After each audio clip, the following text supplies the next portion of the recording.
於浙江東北部錢塘江畔，藏住一座兼具千年文物同自然之美嘅城市杭州。作為中國唯一擁有3大世界文化遺產嘅都市，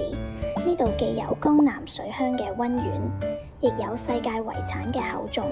更有數字與古典交融嘅活力，被官方認證為國家文化同旅遊消費示範城市。杭州嘅核心魅力藏喺3大世界文化遺產之中。西湖作為杭州嘅靈魂，一山二塔、三島三堤五湖，蘇東坡筆下欲把西湖比西子，淡妝濃抹總相宜嘅詩意，至今仍然喺湖畔流傳。官方持續實施西湖綜合保護工程，實現湖水一月一換，俾呢片湖光山色得以完整傳承。良渚古城遺址見證咗5000年前嘅中華文明，係東亞地區史前大型聚落遺址，可實證中華文明多元一體嘅發展特徵。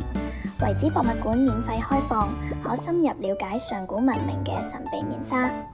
京杭大運河杭州段作為運河最南端，千年嚟滋養住呢座城市，沿岸形成嘅文化休閒長廊，可乘遊船體驗千年水運嘅繁華。除咗世界遺產，靈隱寺作為江南名剎，飛來峰石刻，造像精美，係國家重點文物保護單位。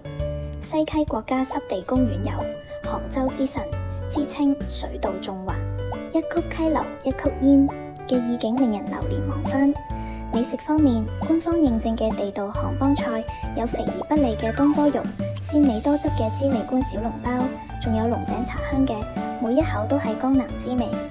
額外補充2個實用貼士：交通方面，杭州蕭山國際機場有直航往返香港、東南亞等地，市內地鐵覆蓋主要景點。杭州作為數字經濟之城，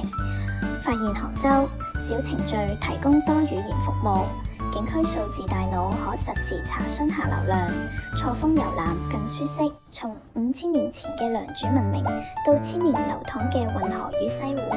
再到如今嘅數字活力，杭州嘅美既有古典詩意，亦有現代溫暖。